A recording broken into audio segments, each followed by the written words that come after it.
two of you are opting for that hour class, and the rest are the hour and a half. Good, so great, got it. Sit up straight and tall. Take enough support that you can, in fact, do that. So blanket, 2 blankets, 3 blankets, a chair. Draw your spine out. Keeping that active height in the trunk, in this structure. Relax the legs, feet to the floor. Release the shoulders and the arms away from the spine, away from the skull. So the nervous system becomes quiet, settles. The brain settles. Now, this inner body, after this trunk is drawn up, there's more space, physical, mechanical space for all these organs, intestines, digestive organs, lungs, heart, everything, there's space.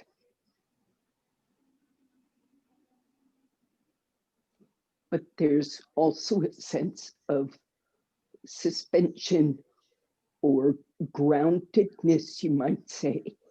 Each organ is in its place, at rest, seated.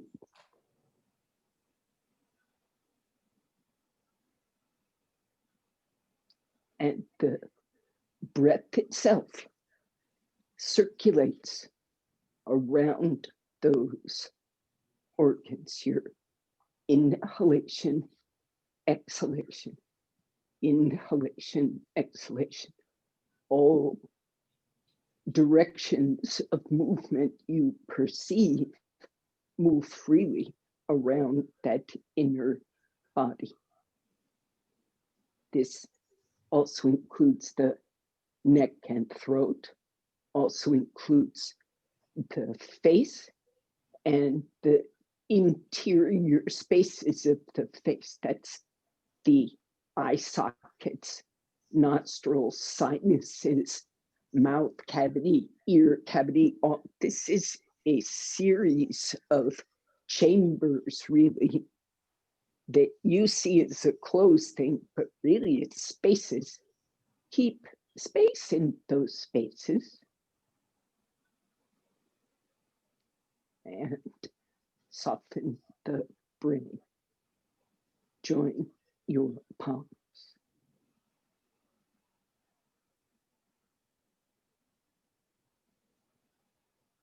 Pay homage to this practice and pay homage to that root teacher, Patanjali. Keep your chest lifted. Bow your head. And release your hands. Raise your head. Open your eyes and stretch your legs. First pose, Adho Mukha Virasana, with whatever support is necessary. Toes together, knees apart. Sit on your heels. And if you have sensitive knees, you take precautions. You put a blanket or as much as you need as a spacer. Rest those thighs on your heels. Stretch your shins and go forward. In going forward, keep the thighs grounded. Pushing the floor a bit with the arms So it is very easy to stay quiet, soft, grounded, all three of those things in the groins. So this crease of the inner thigh, that whole 180-degree fold, all of it deepens and stays soft as you come forward. Stretch your arms. Rest your head. Then a couple of breaths so you feel this as a whole pose. Come up onto the hands and knees. Ground the palms and take Adho Mukha Svanasana. So Pratima, if you don't want to put your foot on the floor, put a belt around your feet or put your legs straight up the wall and stretch your arms overhead. So you make this shape if the feet should not bear weight. Otherwise, the rest of you are doing Adho Mukha Svanasana, hands and feet on the floor, hips up. Breathing and using the breath as a way of sensing, a means of sensing. Now, make an experiment before you get tired. Walk your feet forward, not to Uttanasana, but maybe a foot, 12 inches forward. And try to do a dog pose in this new kind of close shape. Stretch your arms, stretch up through the hips, pull back through the thighs, stand the heels down. So Pratima, there's some crookedity in this pose, probably because of the brace. Oh, I see you're raising a leg. Well, keep those hips level. Now, everybody else, walk your feet down to the floor and farther away from you than usual. So there's your regular dog. Not too far, cat. That's too far. Just go a bit past the usual and feel how the trunk feels, how the breath connects. If you go too far, the weight falls into the shoulders really unpleasantly. If you go just far enough, the trunk opens. If the feet come too close together, the trunk closes. Release, come out.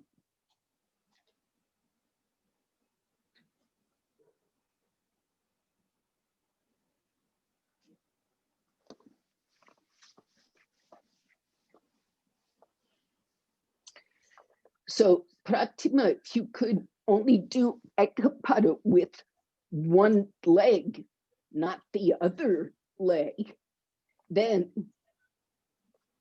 you need to work symmetrically and you need to take forth a Prasarita Padasana, which is two legs doing dog pose. Weight on the feet. Now, when we go on, you're going to do Supta Padangushtasana. Because Pratima, you can do this on both sides and you can't do it in dog pose on both sides. So you do it on your back. The rest of us, watch what happens. And you can do this too, Pratima, the extra thing I'm going to show. So watch. Dog pose. Raise the leg up. One leg. Not both. Just one. Now what happens? Keep yourself breathing pelvically, abdominally, and come in, lifting the sacrum, lifting the knee to your chest, and keep breathing. There's a tucking action that is completely independent of the breath, and it involves the abdominal wall, particularly close to the pelvis. Okay, that's what I'm hunting for. Okay, so Vicky, if you're in the same boat as Pratima and it's weird to bear weight on that foot, you do Supta Parankushasana. All right, up you come, dog pose, Adho Mukha Svanasana. Raise the right leg, Ekapada Adho Mukha Svanasana. Level those hips, Pratima. Put weight evenly on the two arms. Stretch the leg fully and observe the extension through the pelvis, the connectivity to the breath.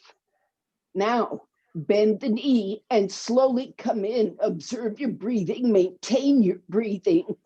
That very lowest band of muscle of the pelvic floor activates. And even as it does, there is quite a breathability. Now open back out, Ekapada Adho Mukha Svanasana, and then 2 feet to the floor. Vicky. When you brought the knee in, did you come forward on your arms or not? Yes. Thank you. Not fully, not to vertical arms, Okay. but just enough. But here's another thing to observe. Do you want to take both sides first, or do you want to wait, answer that question?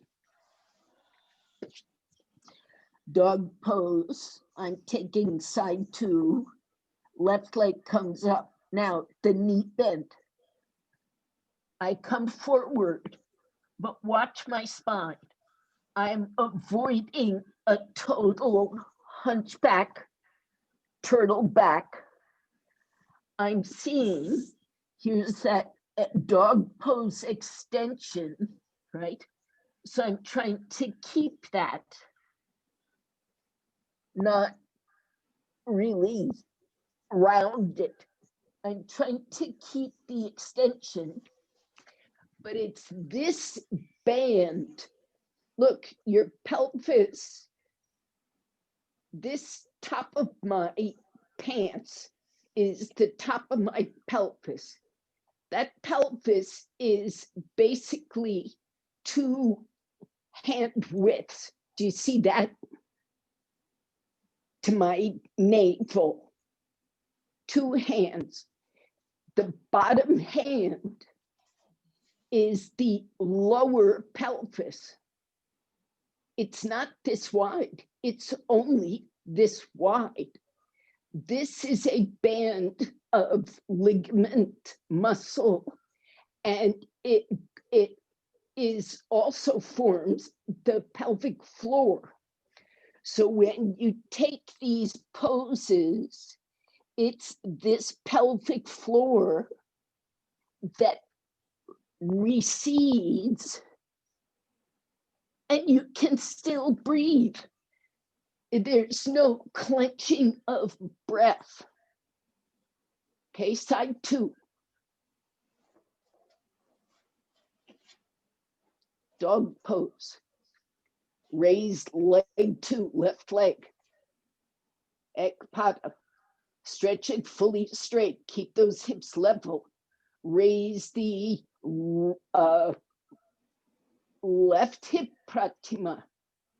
The leg that's raised up in the air, that hip has to come up. Stretch the arms, even the shoulders. Now bend the knee and observe what is doing the bending pelvic floor, that bottom band of muscle. The navel is breathable. even below the navel, inside that band is breathable. Rib cage, breathable. Release, stretch out of this. Don't do a back bend, just go long. And then release, come back down, Adho Mukha Svanasana. And then release. Okay. Did you get the distinction between the compression of the whole abdomen or just the control from that lower band? Did you get it? Still a bit unclear. Yes, unclear.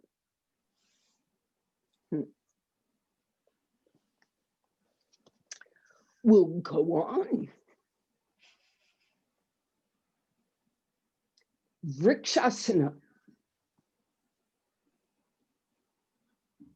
Take any form of support. Pratima.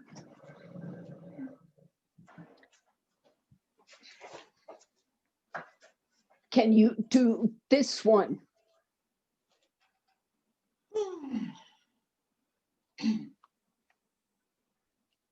If the foot won't fit on the inner thigh, if the foot in the boot, put it on a chair seat off to the side. Okay, those who can, bring the heel to the root of the thigh. Press that heel, press back with the thigh.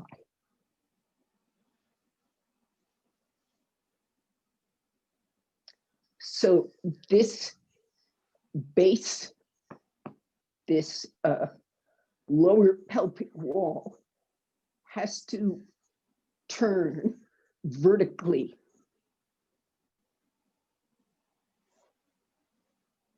Vertical.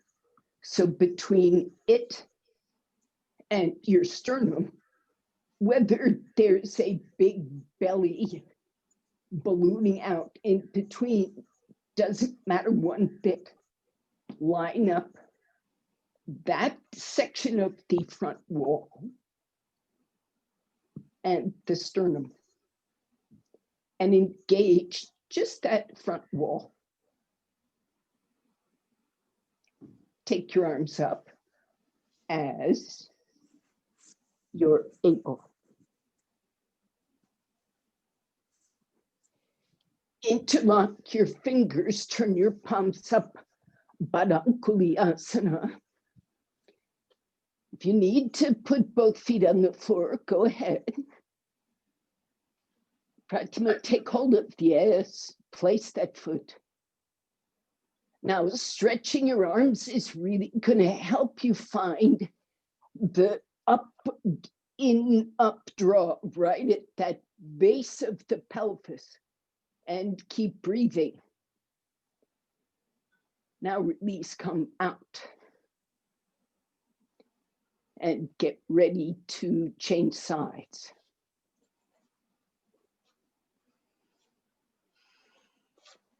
So stand on 2 feet for, 2 feet for 1 second.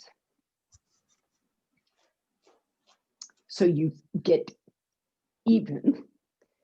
Then change, especially if you're wearing a boot on both feet. So then second foot comes up.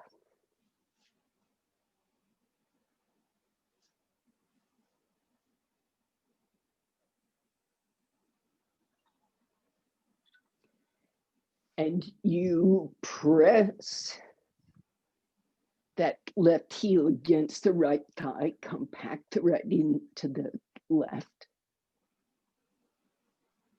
Stretch your leg to the floor. Observe what's going on with that breath. Then as you take the arms up, feel free to change the interlock of the fingers for this second lift. Keep breathing. Keep grounding the legs, breathing in the ribs. Maintain that tone across that base of the pelvis, pelvic floor, bringing it in so there's more buoyancy in the organic body. Come on out, slowly. Sort of buoyancy, meaning just less heaviness on the pelvic floor, but not buoyancy so much as you go back to that neutral, suspended, breathable state. So, and the lungs should feel a bit buoyant. Okay. Find a chair or a stool or a bench or something that is about this high. Put a sticky mat over it. It's going to move this.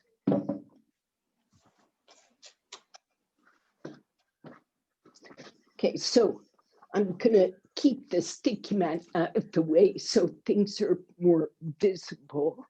And I'm coming up close so you see this chair back.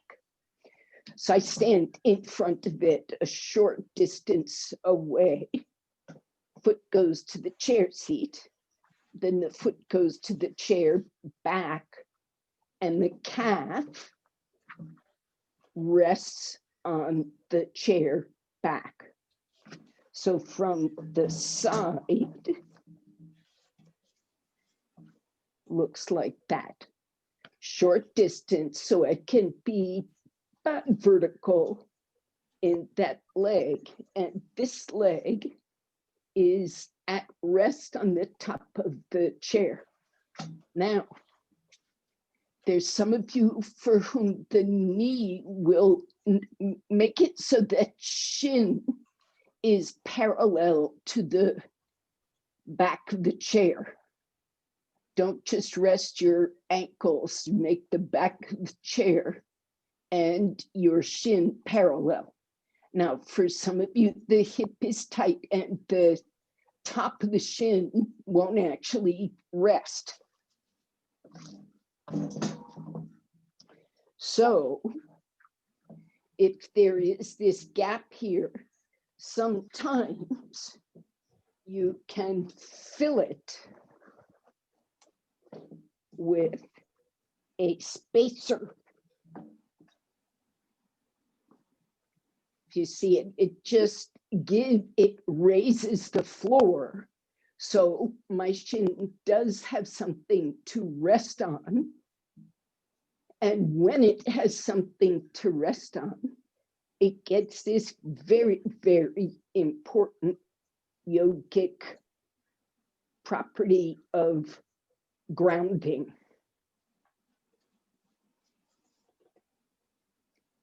Okay, so from this position, stand straight, do a little bit of pressing of that shin, the whole shin, including the foot on that chair seat.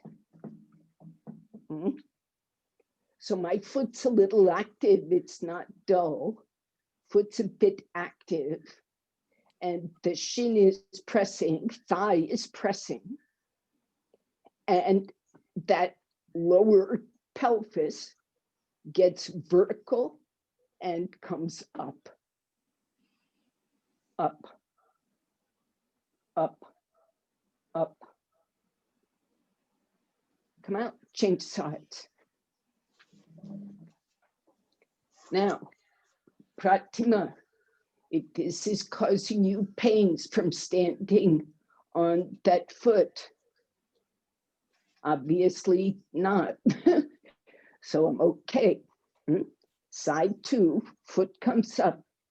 This standing leg should not face outward, face it forward. Your knee, your foot faces straight forward. I know I'm too close to the camera to show everything, but my view of you is like this big. For some reason, I can't get a bigger screen. Okay. Activate the foot. Keep your shin parallel to the chair, parallel to your body. Active foot, press the shin, press the thigh. Stand well on the right leg. Come up tall through the trunk. Observe your breathing. Do not inhibit or block it. Level those hips, Pratima.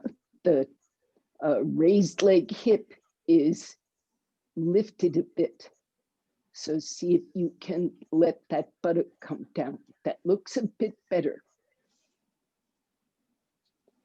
Take the ribs up from that pelvic floor activation.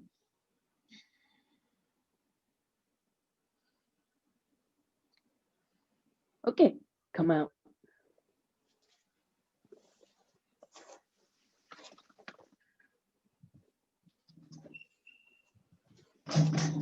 So I'm farther away now. And I'm just hanging a sticky mat over the chair for padding. Watch from the side. My right foot comes up. Does the same as before. So this thigh is roughly horizontal, and this leg is vertical. And I come up, then I come forward to the chair seat with my arms on the front legs of the chair. So my arms are grounding. My legs are grounding.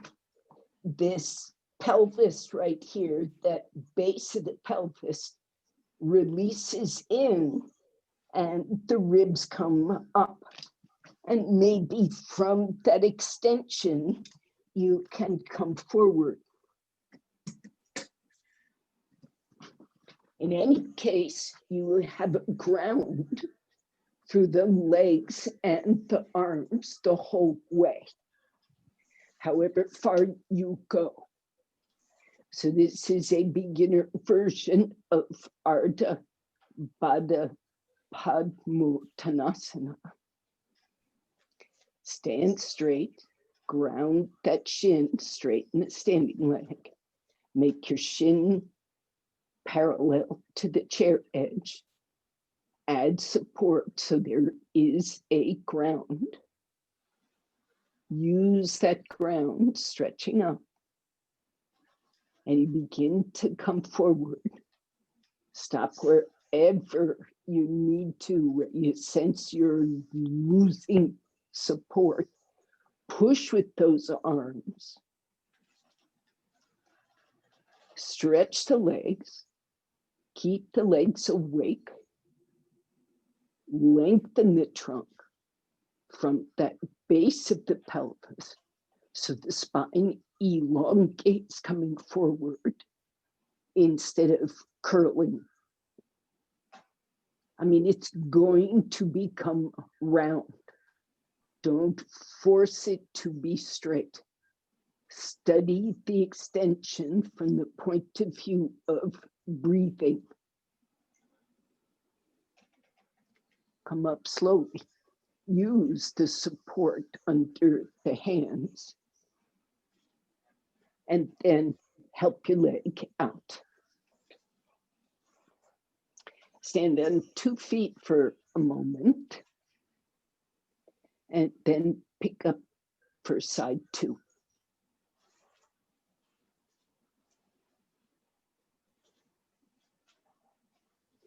Go by stages so you can keep your balance. keep your awareness each part of the way. And insert support underneath that shin if it's not able to come down. Roll up anything, piece of washcloth, edge of a blanket. Wake up both feet, both legs. Act as it were as if you're standing on both legs. Activate through that pelvis, lengthen the spine. Connect your breath as you go forward. Take the support of both arms evenly. Don't have one below the other.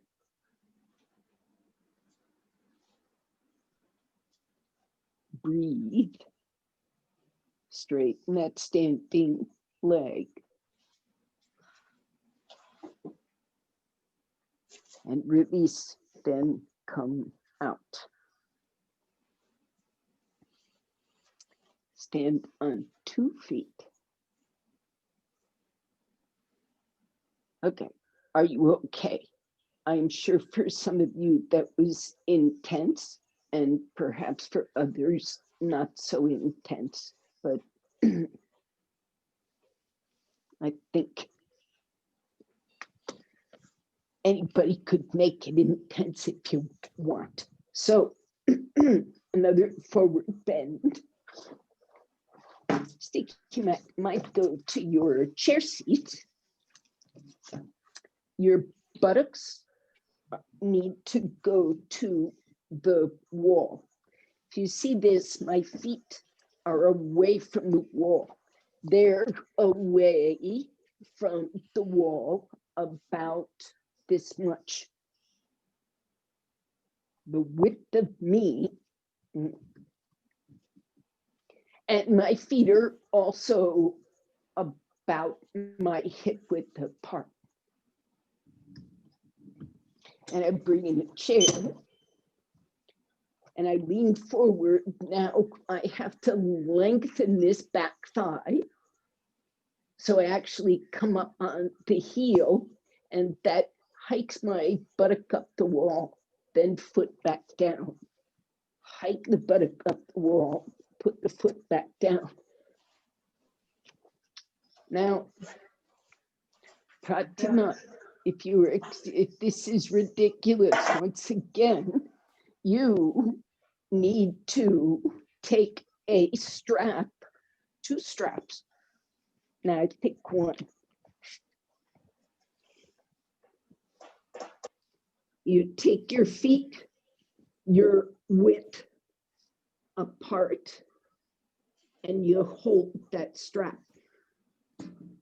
with your feet and stretch your arms overhead.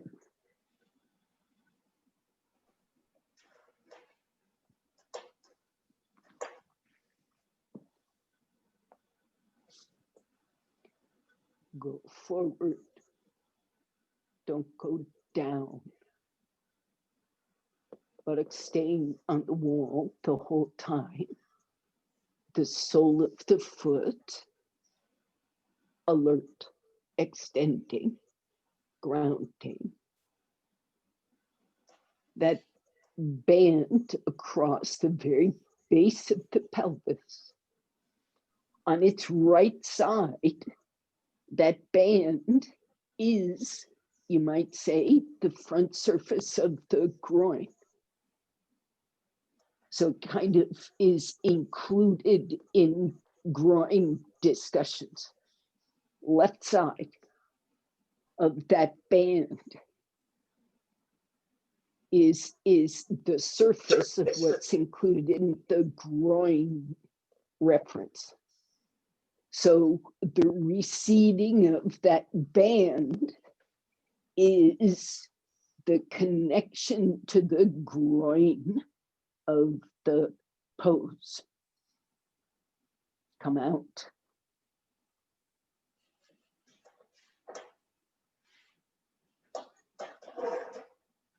Okay. Oops. So now it's time for Upavishta Konasana, which might involve a chair, but probably might not. Might not. This little bench here is the height of a chair, and it makes things more visible to you. So I'm going to use it as a chair substitute. So those who are stiff need to put some blankets on the floor to sit upon and take the legs apart. So if you see this, I'm sitting back on those blankets far enough that when I look down, I see blanket. So I'm not perched right on the front edge, sort of trying to get my thighs on the floor. I'm keeping my thighs up on that blanket.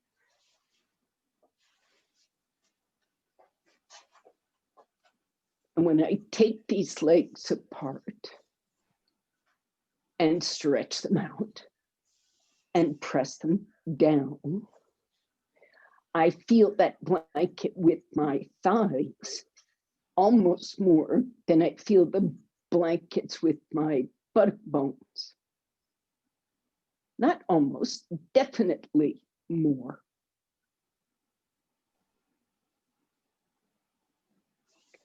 That's not going to happen if the legs bend. If the knees bend, your buttock bones get heavy. If your thighs ground, the buttock bones get lighter. So use your thigh to get that active lifting right at the base of the spine. Follow it up. Now, turn to the right. As you do, your entire left side of the trunk is participating in this rotation. However, let me clarify. These pelvic bones stay put. Hip socket, that bony structure stays put. But all these buttock muscles, all these back muscles on the left side are smoothing out and around into this rotation. Come out. Sit straight. Pelvis doesn't move. Now, some of you pushed a little with some hip muscles, so settle back down, make it even. And let's take side two, left hand in front, right hand behind. Keep that leg grounded on its blanket, hip socket stable. So you're not trying to move the pelvis and setting up a resistance. You're just keeping it stable. And roll the outside musculature all across that right side, from the spine outwards, spread all the way up. Shoulder blade spreads. Middle ribs spread. Come out.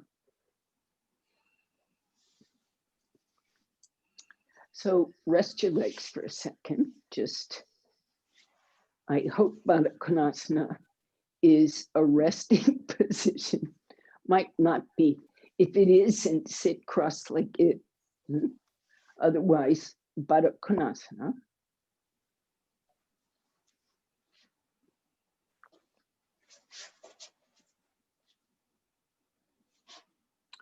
Then in this intermission here, watch.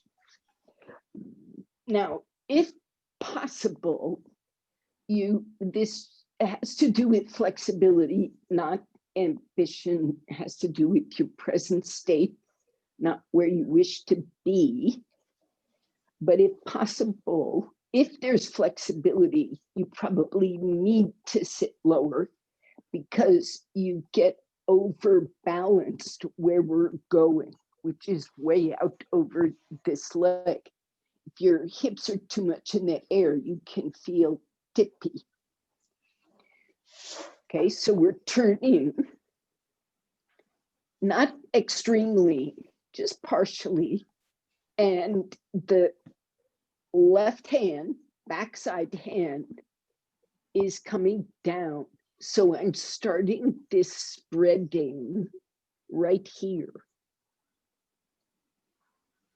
If you see that, I'm trying to roll all this side down to the floor and stretch long and roll some more. So it's somewhere in between. It's mainly a forward bend, mainly, but it's in order to get that right side to elongate. Okay.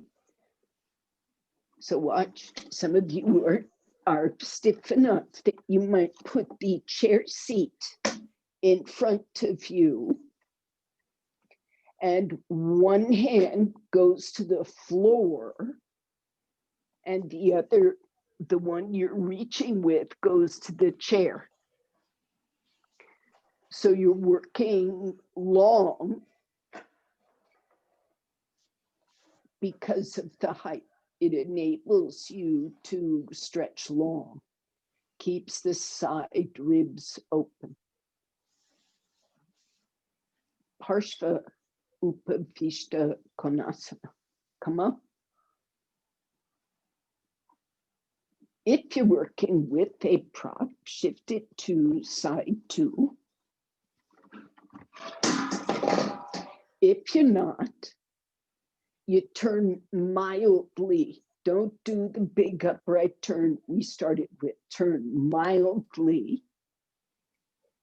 And then think of it this way. What happens to us when we're stiff is this side is not as eager to go forward as the other side. So you have to do some coaxing. So I'm rolling and I'm rolling. It feels like a twist, but I'm just now getting basically my sternum parallel to the pose instead and the floor. So it feels like a twist, but it's working to even that extension. As you're able, you work on a chair or you reach that, it's now your, well, the leg you're going away from, that elbow has to go to the floor. So for Vicky, at right hand. For Pratima, it's the left elbow.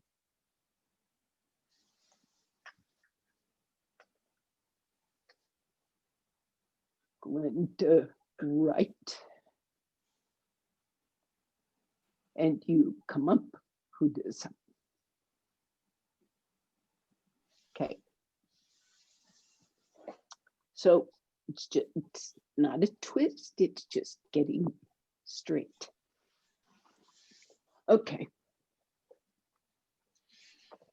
Now, are you all right? Yes.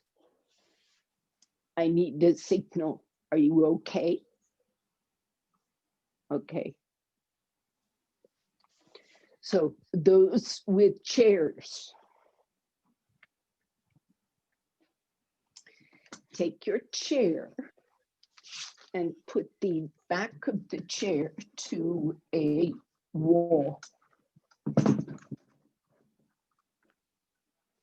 Put a sticky mat on the chair seat.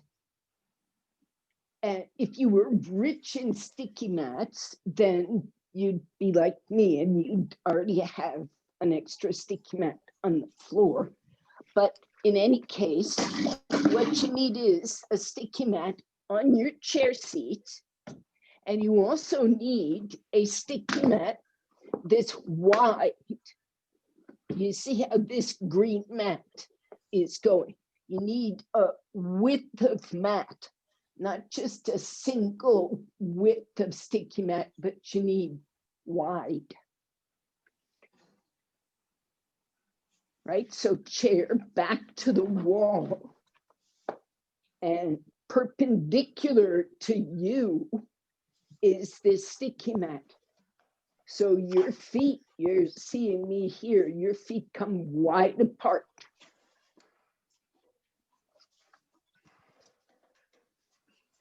This is as best as I can.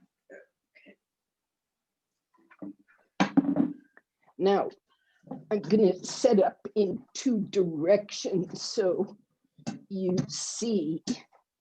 But here, first one, you can see this. I'm sort of obvious here. Here's my buttock, and here's my hamstring. So right about here is where the muscle of my hamstring begins. Up in here, this is just tendon. You gotta come down to the muscle. It's a few inches below the hip. Few inches below. That's what's on the edge of the chair seat. So that when you stretch your legs out, watch this. I'm sitting on the chair, but when I straighten my legs and push down, do you see there's now airspace under my buttocks, and I'm bearing weight on the thigh. Yeah? Yes? Okay. So maybe you need a chair, maybe you need a brick. Go forward, put your hands on that brick. Now you can see kind of clearly the airspace under my buttocks. I really am on that thigh. So you push on the chair or the brick and lengthen your trunk forward.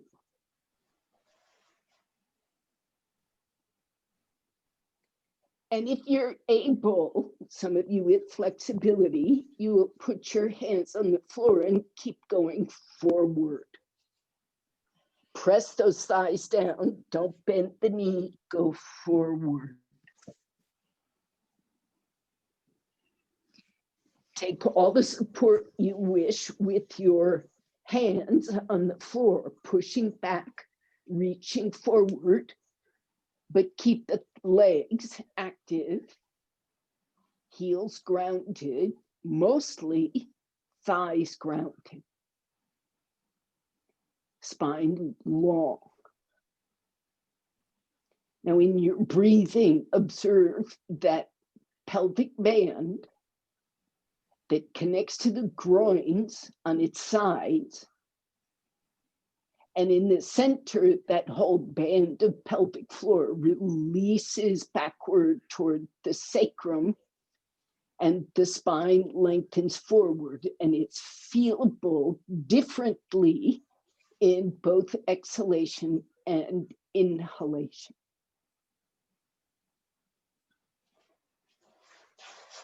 Come on.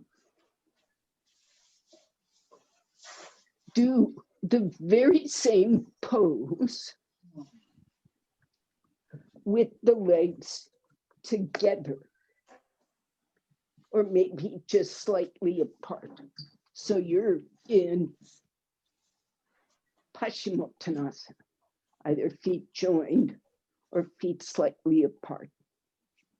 And I'll say something else. Those people in the boot, just make sure you're at rest in the boot, but the leg is active. Don't strain against the boot, okay? Also, pratima, if the boot makes one foot higher than the other, you should put a prop in underneath the lower foot. Okay, having said that, very same contact point on the top of the hamstring muscle. So inches below the buttocks. Stretch your trunk up, come forward.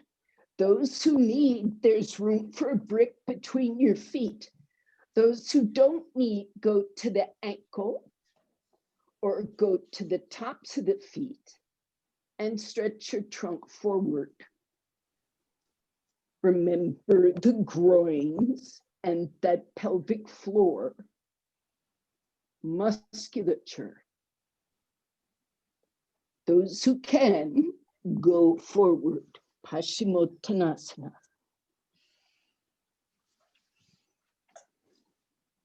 Pressing on the top thigh.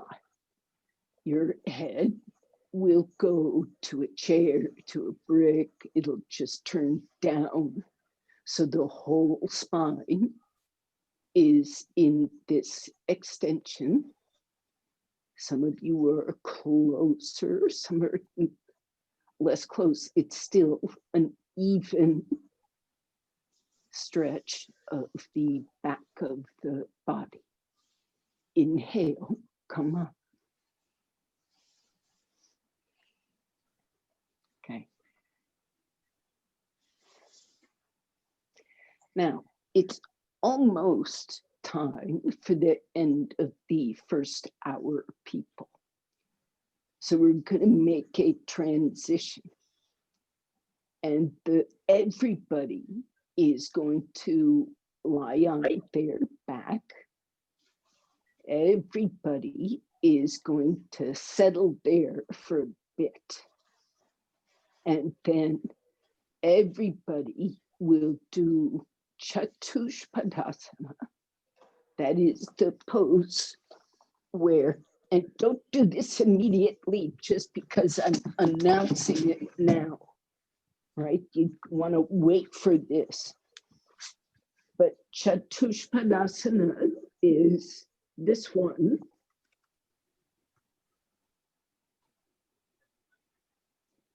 Which is pretty opposite to forward bends. So we will take it slow and discuss it a bit when we get there. And those who are continuing, you will keep in Chatucha Padasana those efforts. And those who are ending will put themselves in a Shavasana after Chatucha Padasana. So lying on your back with the knees bent, let that spine settle. There's been a little bit of rotation.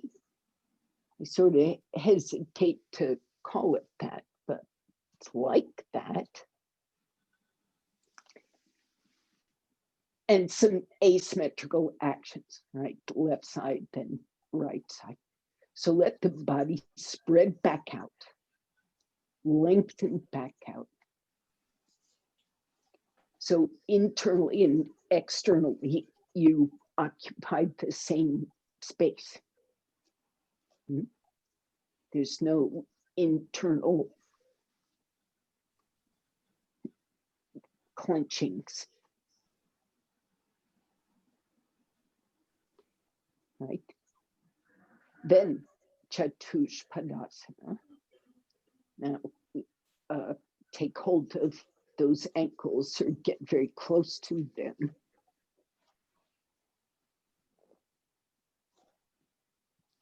What you could do, Pratima, is walk your shoulders in towards your feet instead of your feet in. That's right. So the chest is free to come up now and the ribs lift. Yeah.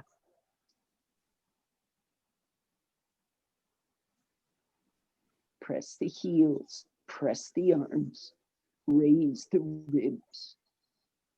So arms and legs work.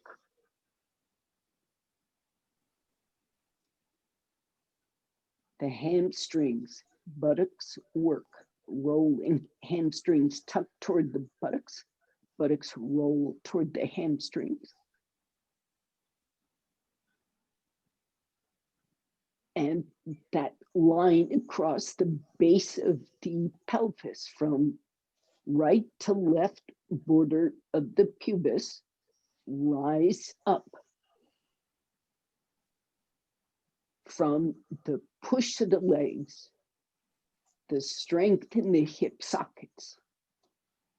That pelvis is lifted in, that band at the base of the pubis that we've been talking about all class long, that recedes.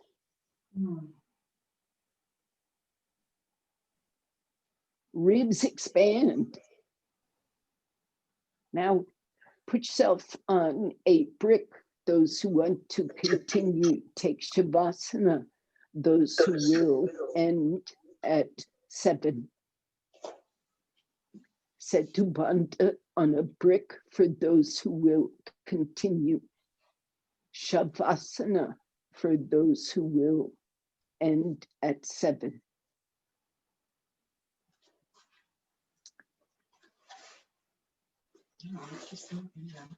Oh.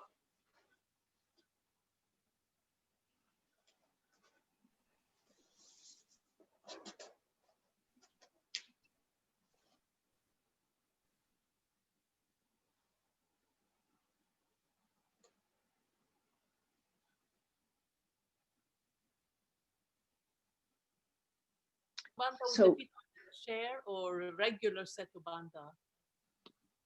Oh, I would think on bricks. On bricks. Oh, okay. Yes. The kind of active 1 or 2 bricks. Don't stretch the legs if it is unpleasant, but absolutely get the spine and chest lifted, throat open.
Now, the 7 o'clock people.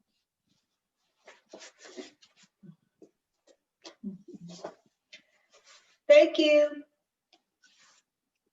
You are welcome.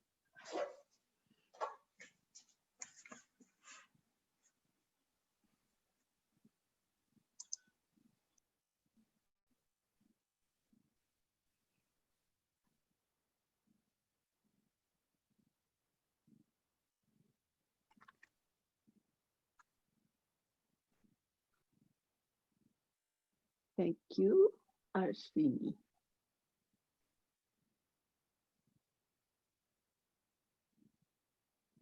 Thank you.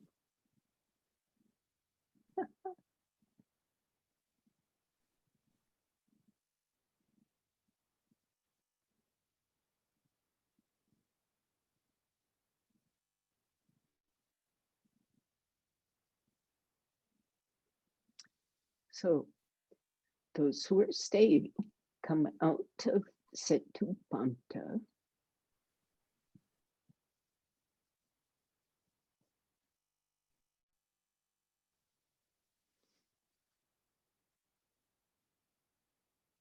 Settle your spine.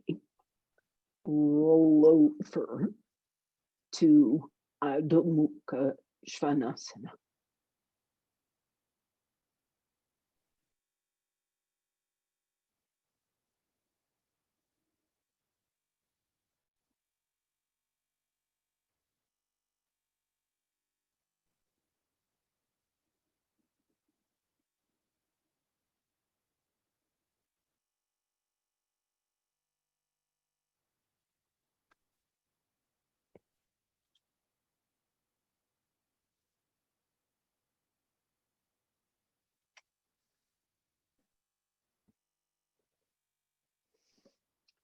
So you're doing this hopefully peacefully. Hopefully it feels peaceful.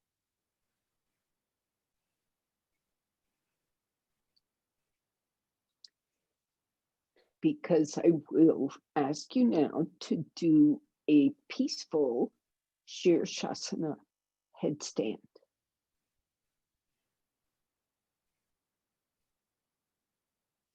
By whatever means you do. So you may have a device that helps you. You may work with two chairs. You may have your version of a rope wall, and you may actually do headstand. So if you do not do headstand, if that is not part of your repertoire, Shubha, you're not muted, Shubha, so you could speak if you wish. Do you do Shirshasana? No. No. No. Okay. So a thing do you have yoga chairs?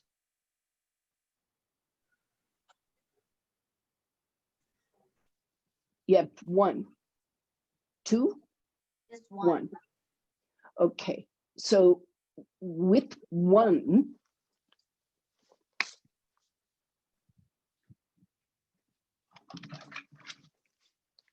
put a sticky mat on that chair.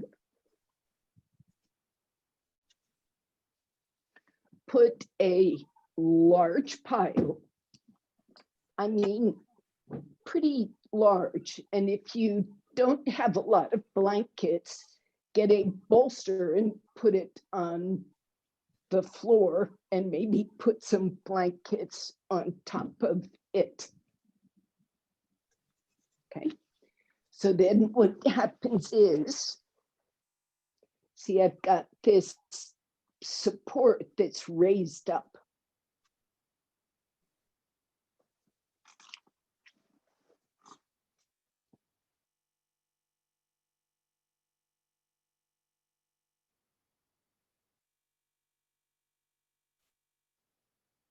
Okay, watch. Sit my hips through. Right here, where my hand is my shoulder blade, bottom of shoulder blade. So I put that part on the chair and support my head. And I see where that bolster is. And I let my head come to it and rest on it. So if you see, I could be anywhere from the back of my skull to the top of my head. Okay, and I let the arms rest.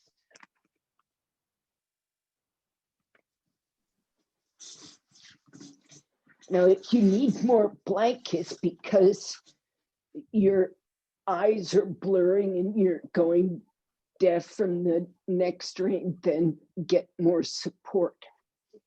But if you are comfortable, that's a good place to be. If it's breathable. The rest of you in Shirshasana, I want this to feel restful, smooth breathing, that pelvic floor region.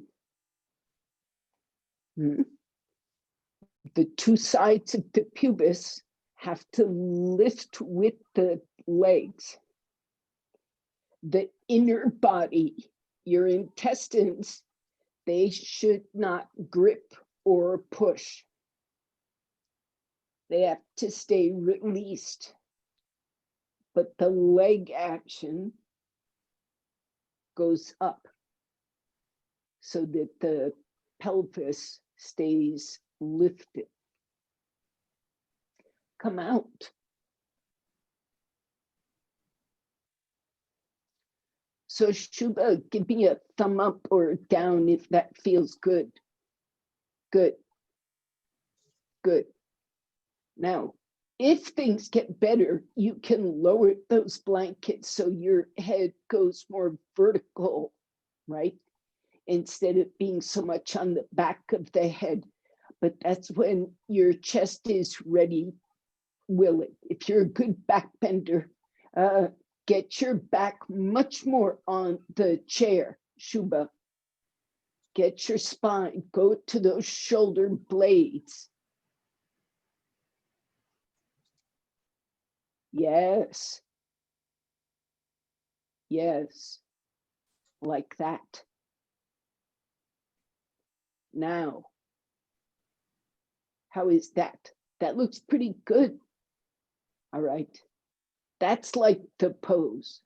That's what I'm after. So you can see it feels like even your heart is upside down, is inverted, not just your head. That's what we want. So come out now. We're moving forward.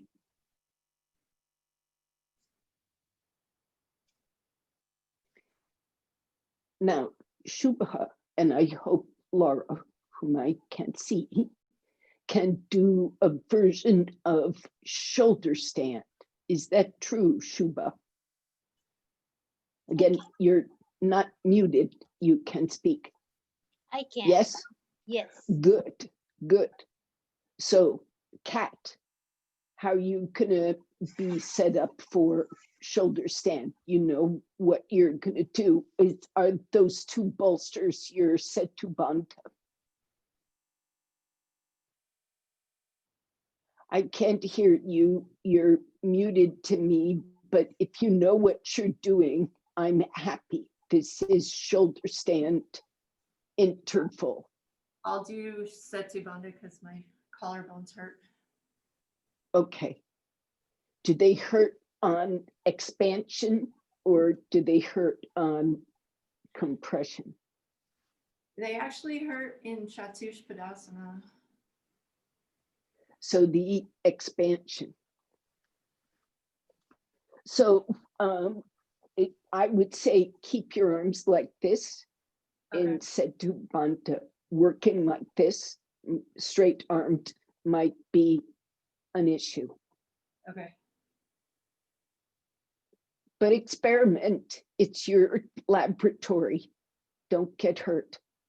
Right. Shoulder stand time. Huda, you know what you're up to. Yeah, ooh, I like foam blocks.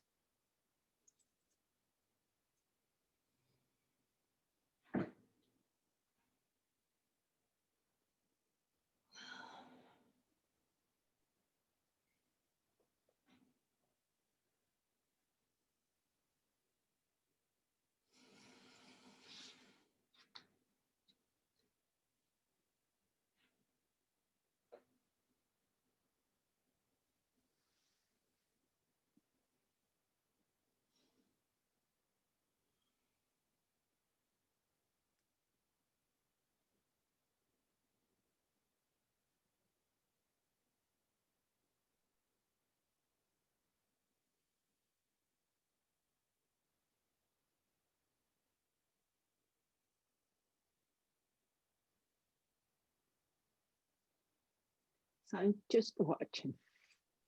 Kat, is that working? Yeah. Happy collarbone. Okay.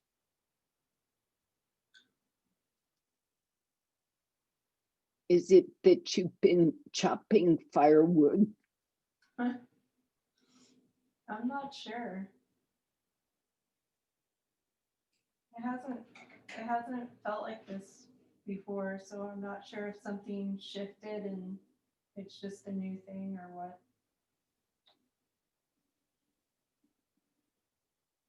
Vicky, how's the weight differential with this boot on? I know in the past you've done these inversions with the boot off, but it fits sore.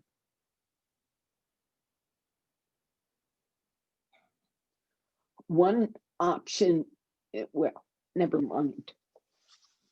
It's a nuisance option.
Vicky, it looks like there's a little zigzag in your pelvis or trunk.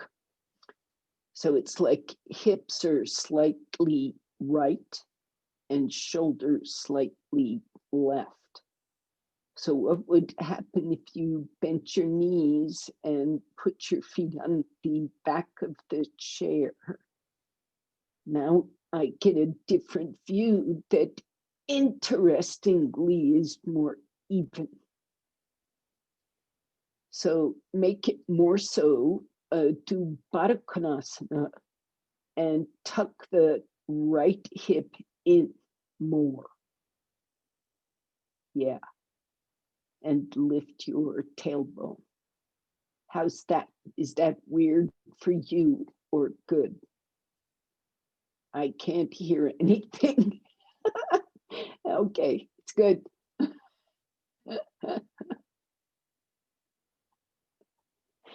This is like the dentist's office.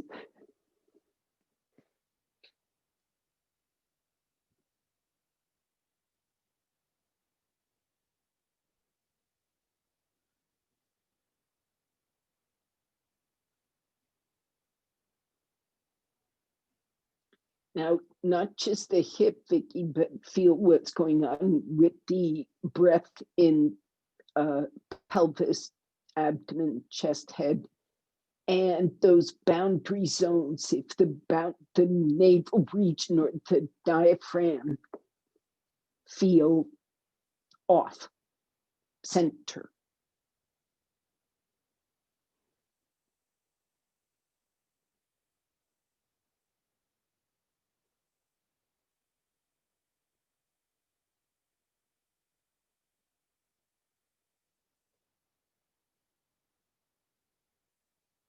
So try straightening the legs again.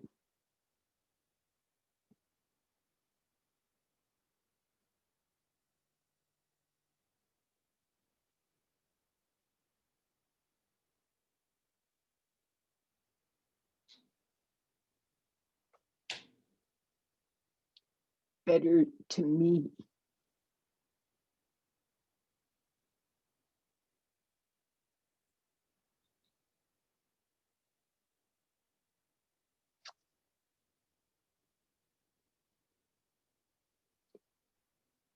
All right.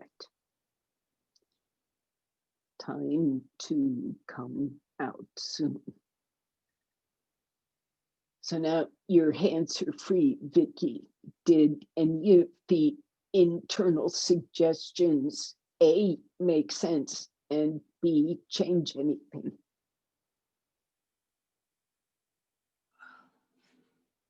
Is that a thumb down?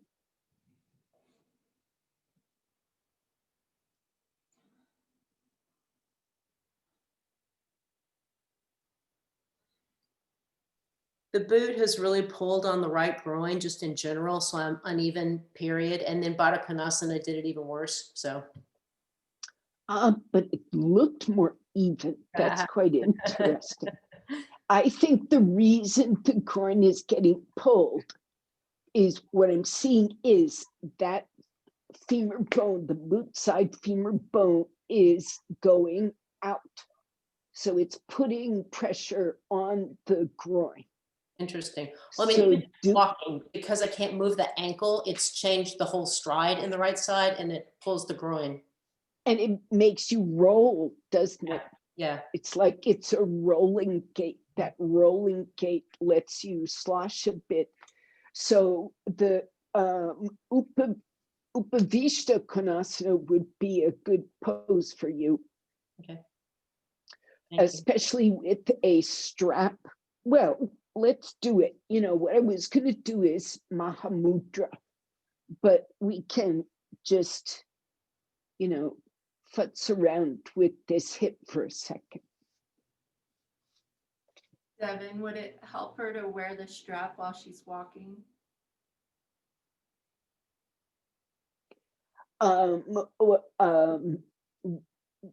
Yes, The it multiple, would be right at the hip socket, which would make your walking weird, but that's the place it's going to work for you, pulling the femur bone in.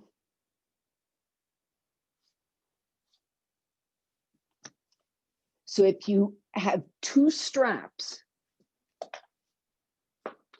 and you don't have to tie them together, you just have to loop one through the other. So you get essentially a belt and a half. This is pretty wide enough for Upavishta Konasana. And you clear the decks of stuff.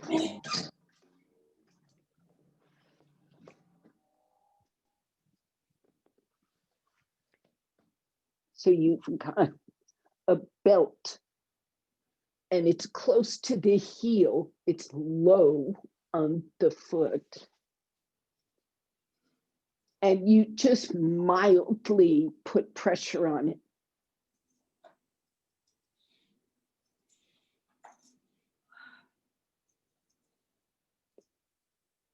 If you're me, it's quite annoying,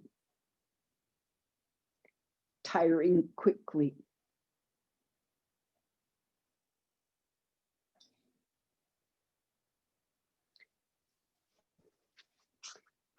So again, you're not trying to break the strap. You're just trying to maintain a steady activity. It is your choice to increase that activity. Do you feel the correct action in the hip, Vicky, the leverage action? I can't see your feet, but I can see the hips. There's a, right, when the one end goes out, the other end is tucking in. Can you keep the buttocks relatively quiet, but the thigh muscles active?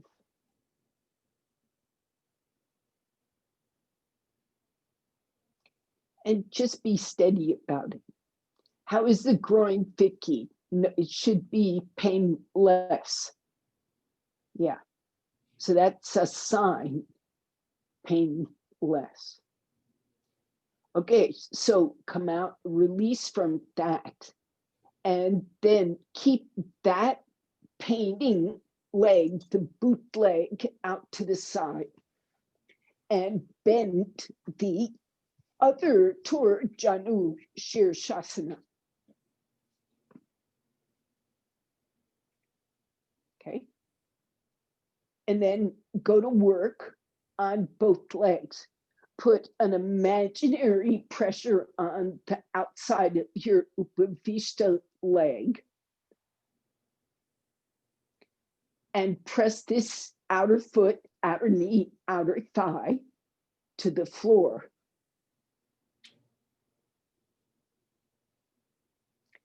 And if you're in a boot, you just do the whole operation with the boot on your foot.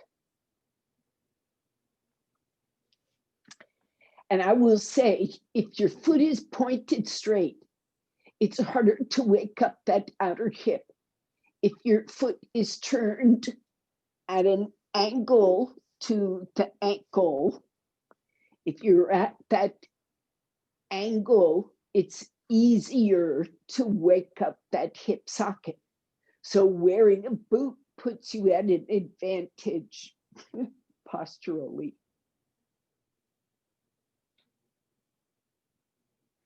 Okay, Vicky. Okay. Did you do both sides? I have. Have you? Take side 2.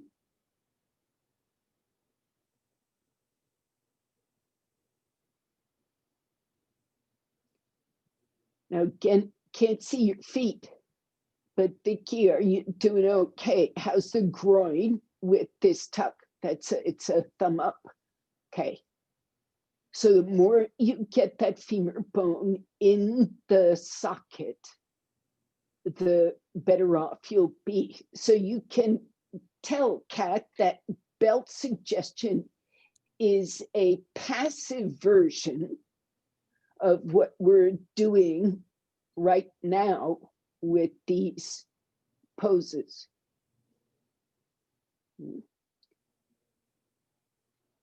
Yeah, that's a good view, Huda. So you experiment, Huda, with the push and the tuck at the hip with the foot lined up this way, and the push and the tuck with the foot this way. There's a lot more muscularity in the leg this way.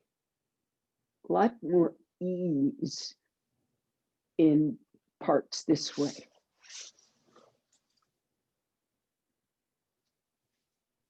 Okay. So both sides done. It is 5 minutes to closing. Last call. Shavasana. Now do something symmetrical before you take your Shavasana. We've just been a little asymmetrical. Even though we're trying to even out something, we did it asymmetrically. So lie on your back with your knees bent. Also, Vicky, Chatucha Padasana is helpful. That tightening of the posterior hip socket will be helpful in keeping balance. In the hips.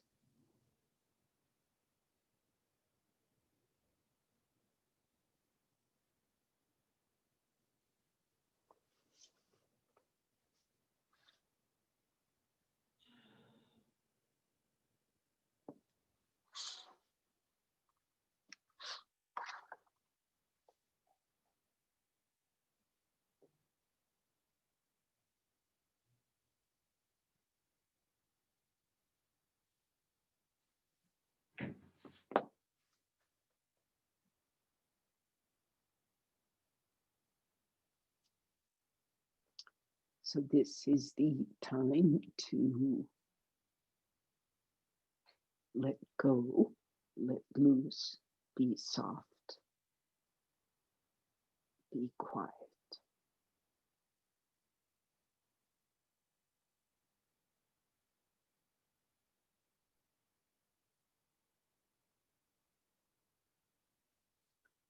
If the practice went well, the mind will move more smoothly.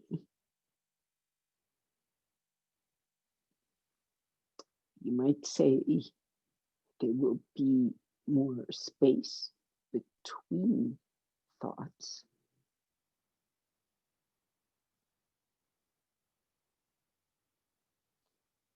Tranquility,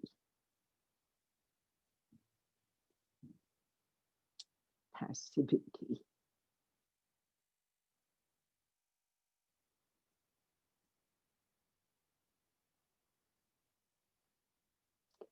Sublimity.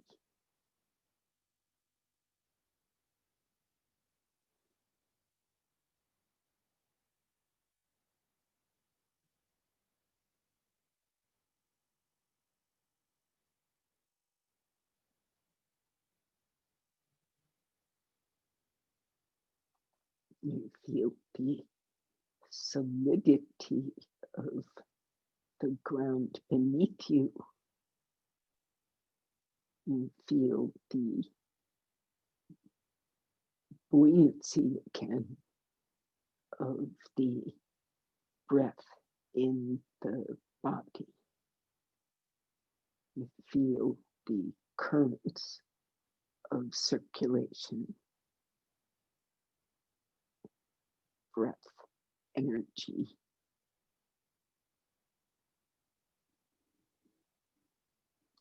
Blood.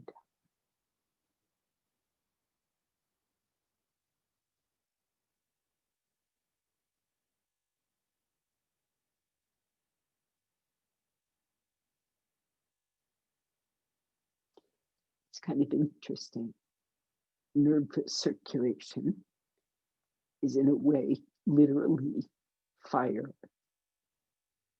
electricity, fire. Circulation of blood, lymph, water. The circulation of prana, air.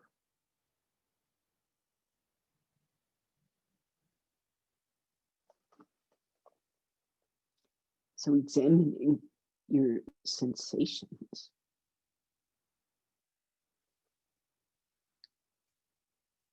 You can feel these elements, these parts.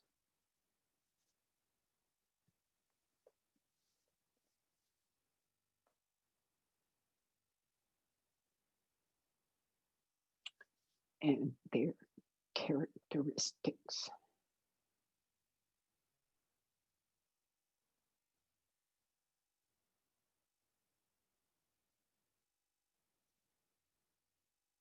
Bring yourselves back.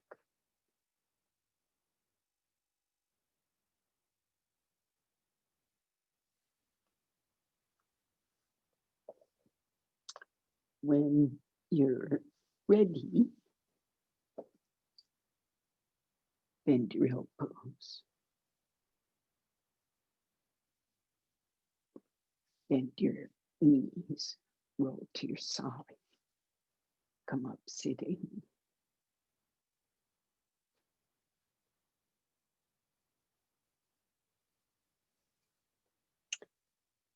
Greet the dogs. Greet the cats.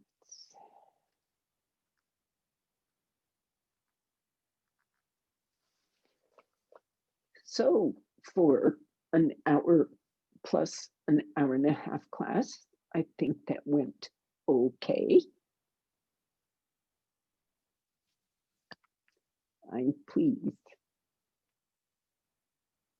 I hope you were okay. Namaskar. Namaskar.